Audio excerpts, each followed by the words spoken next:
Te agradeço pela minha família e por tua presença no meu lar. Te agradeço pelo pão de cada dia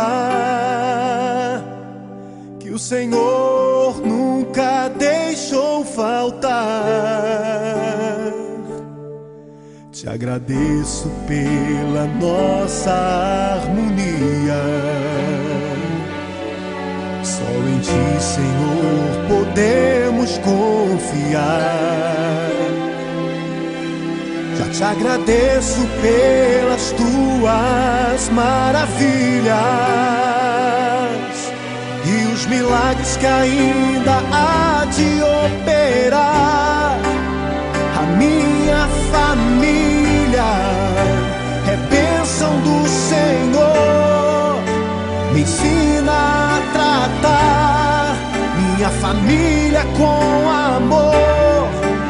Edifica minha casa para o Teu louvor. A minha família é um presente do Senhor.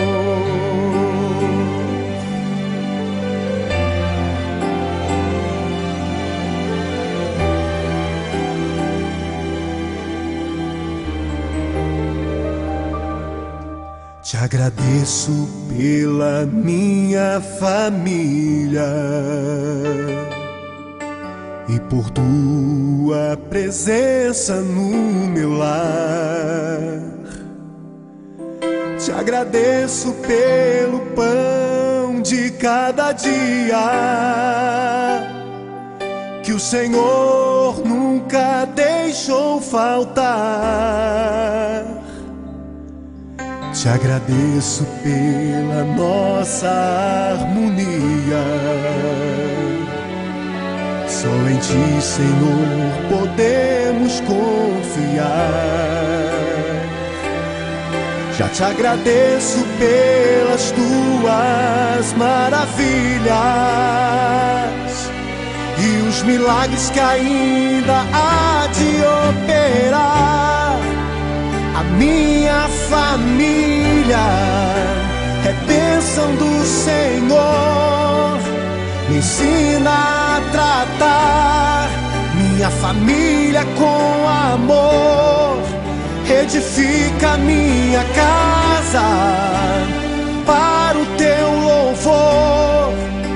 A minha família é um presente do Senhor.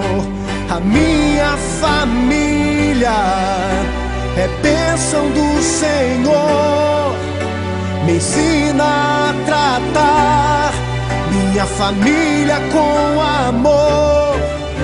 Edifica minha casa para o Teu louvor. A minha família é um presente do Senhor. A minha família é bênção do Senhor. Eu convido a você a dar um abraço nessa pessoa que você tanto ama. E se você não está perto dessa pessoa, liga para ela, diga: eu te amo, você é muito importante para mim. A minha família é um presente do Senhor. A minha família é bênção do Senhor. Me ensina a tratar minha família com amor.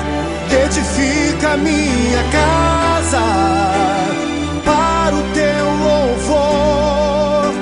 A minha família é um presente do Senhor.